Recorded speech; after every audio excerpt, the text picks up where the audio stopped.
Hi guys, நான் உதரன் and hello viewers. So எனக்கு திருமந்திரத்தோடைய 12வது பாடலை வந்து நம்ம இன்னைக்கு பார்க்க போறோம். அந்த பாடல் என்ன, அந்த பாடலுடைய பொருள் என்ன, அதை நான் எப்படி நியூரோ சயின்ஸோட கனெக்ட் பண்றேன் அப்படிங்கிற விஷயத்த டிஸ்கஸ் பண்ண போறோம். So without wasting the time, let's get started.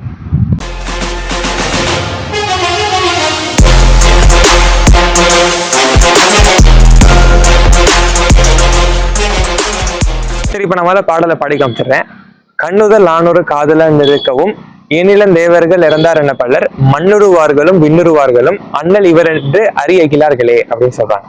இதுக்கான பொருள் என்ன அப்படின்னு பாத்தீங்கன்னா, கண்ணுதல் ஆணொரு காதலன் இருக்கவும், அதாவது திருவிழிகளை உடைய சிவபெருமான் நம்மளுக்கு அருள் புரியக்கூடிய ஒரு காதலனாக இருக்கக்கூடிய நேரத்திலும் கூட, இருக்கக்கூடிய சமயத்திலும் கூட நம்ம வந்து என்ன பண்றோம் அப்படின்னா, எண்ணிலம் தேவர்கள் இறந்தார் என பலர், எண்ணத்தினால கடவுள்கள் அப்படிங்கிறவங்கலாம் இறந்து போன ஒருத்தவங்களா நம்ம எண்ணத்துல நினைச்சிட்டு இருக்கிறோம் அப்படிங்கிறத சொல்றாங்க. எண்ணில தேவர்கள் இறந்தார் என பலர் மண்ணுருவார்களும் விண்ணுருவார்களும், மண்ணுலகத்துல இருக்கவங்களும் சரி விண்ணுலகத்துல இருக்கவங்களும் சரி இப்படிதான் நினைச்சிட்டு இருக்காங்க.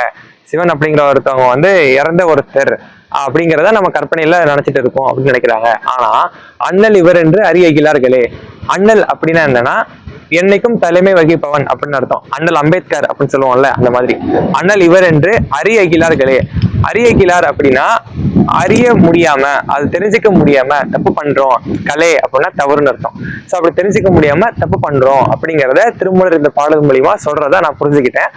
இது எப்படி நான் நியூரோ சயின்டிபிக்கலா பாக்குறேன் அப்படின்னு பாத்தீங்கன்னா, கண்ணுதல் ஆணொரு காதலன் இருக்கவும், அதாவது நமக்குள்ளதான் செல்ஃப் அவேர்னஸ், அந்த கான்சியஸ் அப்சர்வர் அப்படின்னு சொல்லக்கூடிய அந்த ஒரு விஷயம் பாத்தீங்கன்னா நமக்குள்ளதான் இருக்கு.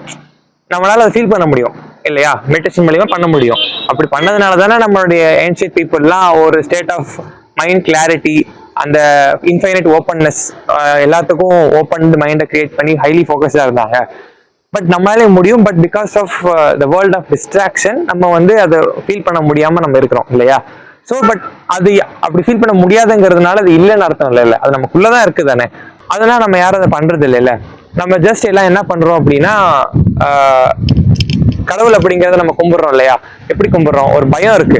கடவுள் அப்படிங்கிற ஒரு ஒரு உருவம் நம்ம வச்சிருப்போம் இல்லையா. இப்போ சிவன் எடுத்துக்கிட்டோம் அப்படின்னா, நான் வந்து சிவனை ஒரு விதமா கற்பனை பண்ணி வச்சிருப்பேன். இப்படி ஜடை இருக்கு, இப்படி கண் மூடி இருக்காரு, நடுல ஒரு கண் இருக்கு, இப்படி நான் ஒரு விதமா கற்பனை பண்ணி வச்சிருப்பேன். உங்ககிட்ட சொன்னா நீங்க ஒரு உருவத்துல கற்பனை பண்ணி வச்சிருப்பீங்க. இப்ப ரெண்டு பேரும் அந்த டிராயிங்கை வரைய வச்சுக்காங்களேன், நான் எப்படி சிவன் வரைகிறேன், நீங்க ஒரு விதமா சிவனை வரைவீங்க. ஆனா அந்த ரெண்டும் ஒத்துக்குவான்னு பாத்தீங்கன்னா கிடையாது. சோ ஒவ்வொரு மனிதனுக்கும் ஒவ்வொரு விதமான அந்த உருவங்கள் உருவாக்கி வச்சிருப்போம் கடவுளை வச்சு. அந்த உருவம் தான் நம்மளுக்கு கனவுலையும் வரும், நினப்புலையும் வரும். ஸோ இப்படிதான் இருக்கும் இல்லையா. இது காரணம் பிரெயினோடைய ஃபுசிஃபார்ம் ஃபேஸ் ஏரியா அப்படின்னு சொல்லி ஒரு ஏரியா இருக்கு. இது வந்து பிரெயினோட பவர் யூஸ் பண்ணி ஒரு ஃபேஸை நம்மளால உருவாக்க முடியும். நம்ம கற்பனையில ஃபேஸ் ரெகக்னைசேஷன் பண்றது இதுதான். இந்த முகத்தை நான் இங்கே பார்த்துருக்கேன் அப்படின்னு ஒரு ஃபீல் கொடுக்குறது அதுதான். நம்ம பார்த்த முகங்கள் ஞாபகம் வச்சுக்கிறதும் அந்த பார்ட் தான். புதுசாக ஒரு முகத்தை நம்ம பிரெயினால உருவாக்க முடியும் இல்லையா, அதை டிராயிங் மூலியமா உருவாக்குவாங்க. ஃபார் எக்ஸாம்பிள் மோனாலிசா பெயிண்டிங், அது ஒரு தானா உருவான ஒரு என்ன சொல்றது, கற்பனையில் உருவாக்கப்பட்ட ஒரு ஃபேஸ் தானே. ஸோ இந்த மாதிரி அதையும் அதால உருவாக்க முடியும். ஆனா அந்த ஃபிசிஃபார்ம் ஃபேஸ் ஏரியாவோட இன்னொரு பவர் என்ன அப்படின்னா, இந்த மாதிரி ஃபேஸ் உருவாக்குறோம் இல்லையா, அது மூலியமா நம்ம ஒரு கடவுளை கற்பனை பண்ணி வச்சிருப்போம். அந்த கடவுளை தான் நம்ம வந்து இந்த கனவுகள்ல பார்ப்போம், அதில் நினைச்சா அந்த ஃபேஸ் தான் நம்ம நினைப்போம். இப்படி இருக்கிறதுனால என்ன ஆகும் அப்படின்னா, நம்ம ஒரு மைண்டுக்குள்ள ஒரு விஷயத்த விதைச்சு வச்சிருப்போம். என்ன அப்படின்னா, இதுதான் கடவுள். அந்த கடவுள் உருவானதுக்கு காரணம் நம்ம பயம், தேடல், ஒரு நம்பிக்கை, இதனால உருவாக்கி இருப்போம் இல்லையா. அதைத்தான் நம்ம வழிபடுவோம். இப்ப கோயிலுக்கு போனாலும் அங்கேயும் சிலைகள் இருக்கு. சிலைகள் மனித உருவத்துலதான் இருக்கு இல்லையா. சில கடவுள் சிலை மட்டும் தான் மிருகங்களோட சேர்ந்த மாதிரி இருக்குது. ஆனா அந்த உருவங்கள் ஞாபகம் வச்சிருப்போம். ஞாபகம் வச்சு அட்லீஸ்ட் திருமூலர் என்ன சொல்றாரு அப்படின்னா, இந்த பாடல் மூலியமா மறைமுகமா நான் என்ன அதை உணர்றேன் அப்படின்னா, அட்லீஸ்ட் அந்த ஃபேஸை மட்டுமாவது மைண்ட்ல வையுங்க, மைண்டை நிலைநிறுத்துங்க. அதாவது இந்த நம்ம யூஸ்வலா ஒரு புரிதல் இருக்கும் இல்லையா, ஒரு தியானம் பண்றோம் அப்படின்னா கடவுளை வந்து நம்ம நினைச்சிட்டு இருக்கணும், ஒரே கடவுளுடைய அந்த ஒரு நினைப்பு மட்டுமே இருக்கணும், அப்பதான் அவங்களை ரீச் ஆக முடியும் அப்படிங்கிற ஒரு ஸ்டேட் வந்து இந்த என்ன சொல்றது, இந்த ஆன்மீக துறையில வந்து பாத்தீங்கன்னா இப்படி ஒரு நினைப்பு இருக்கும். கடவுள் என்ன ஒரு முக பாவனையோட நம்ம கடவுள் நினைக்கிறோமோ அந்த ஒரு முகத்தையே நம்ம கடைசி வரைக்கும் நினைச்சிட்டே இருந்தோம்னா நம்மளால அவரை ரீச் பண்ண முடியும், அவர் மனம் குளிந்து நம்மளை வந்து பார்ப்பாங்க அப்படிங்கிற ஒரு ஆன்மீக நம்பிக்கை ஒன்று இருக்குது. ஆல்மோஸ்ட் நீங்க எல்லா பீப்புள்கிட்டையும் போய் கேட்டீங்கன்னா கூட அதை பத்தி தெரியாதவங்க கூட இப்படிதான் சொல்லுவாங்க. அது காரணம் என்னன்னா, பிரெயினோடைய ஒரு ஃபங்க்ஷன். இது என்ன ஃபங்க்ஷன் அப்படின்னு பாத்தீங்கன்னா, நான் சாலியன்ஸ் ஆஃப் பிரெயின் நெட்வொர்க்னு சொல்லுவாங்க. இது என்ன அப்படின்னா என்னன்னா, ஒரு ஐடியல்ஸ் நம்மளால உருவாக்கப்பட்ட ஒரு இமேஜஸ், இல்லை ஏதாவது இந்த ஸ்டாச்சூஸ், இந்த கடவுளுடைய சிலைகள்லாம் இருக்குல்ல, இதெல்லாம் வந்து நம்ம பிரெயினுக்குள்ள பதிய வச்சு அதுக்குன்னு ஒரு உணர்வு, பயம்லாம் கிரியேட் பண்ணி இதுதான் கடவுள்னு ஒரு நம்பி வச்சிருக்கிறப்போ அதுக்கு நம்மளே ஒரு பவர் கொடுப்போம்.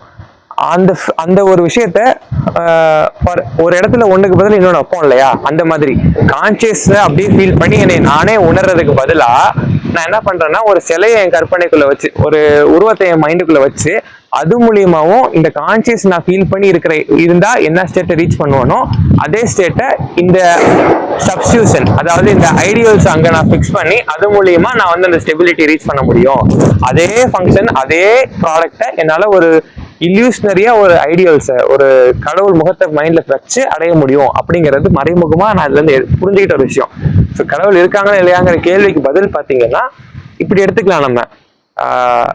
என்னால இப்ப நான் வந்து கான்சியஸா என் மைண்டை கண்ட்ரோல் பண்ணி என் கண்ட்ரோலுக்கு இழுத்து அவேர்னஸ் ஃபீல் பண்ண முடிஞ்சா நானும் கடவுள் தான். இல்ல அப்படி முடியல அப்படின்னா நம்ம ஒரு பவர் வச்சு கிரியேட் பண்ணி வச்சிருக்கோம்ல மைண்ட்ல, ஒரு சிலைகள் மூலியமாவோ இல்ல மைண்ட்ல வச்சிருக்க கற்பனை மூலியமாவோ, அதை இந்த இடத்துல கான்சியஸ்க்கு பதிலாக நான் சப்ஸ்டியூட் பண்ணி அதை மட்டுமே சிந்திச்சும் இது மூலியமா என்ன ப்ராடக்ட் கிடைக்குதோ, நான் ஒரு இன்னர் கிளாரிட்டி ஃபீல் பண்றேன்னா அதே தான் அங்கேயும் பண்ண முடியும் இப்படிங்கிறத அவர் சொல்றாரு. அப்படிங்கிறதையும் அது காரணமா இருக்கக்கூடிய பிரெயின் பார்ட்ஸ் இதான்: fusiform face recognition area, prefrontal cortex, அப்புறம் இன்சுலா, இதெல்லாம் சேர்ந்துதான் அது நம்மளுக்கு ரீச் பண்றதுக்கு ஹெல்ப் பண்ணுது அப்படிங்கிறத இதுல இருந்து நான் புரிஞ்சுக்கிட்டேன். ஓகேவா, சரி நம்ம பாடலுக்கு வருவோம். கண்ணுதல் ஆனவர் காதலன் இருக்கவும் இணைய தேவருக்கு இதுதான் பலர்.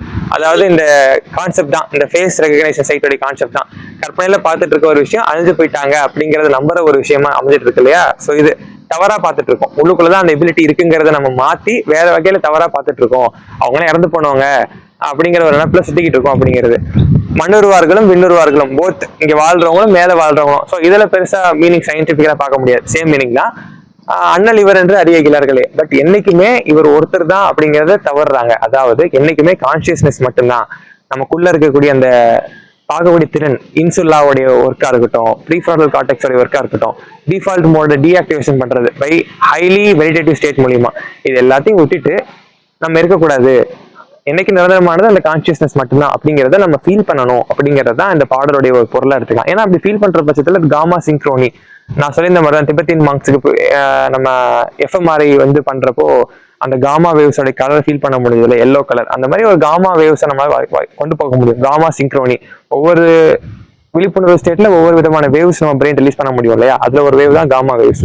ஸோ இந்த மாதிரி பண்ண முடியும் அப்படிங்கிறது தான் இந்த பாட்டு மூலியமா நான் தெரிஞ்சுக்கிட்ட ஒரு விஷயம். ஸோ இதை பத்தி நீங்க என்ன நினைக்கிறீங்க, கமெண்ட் எழுதி பண்ணுங்க. நாளைக்கு நான் வேற இன்ட்ரெஸ்டிங்கான வீடியோல உங்களை வெயிட் பண்றேன். So see you next time. Tata, by.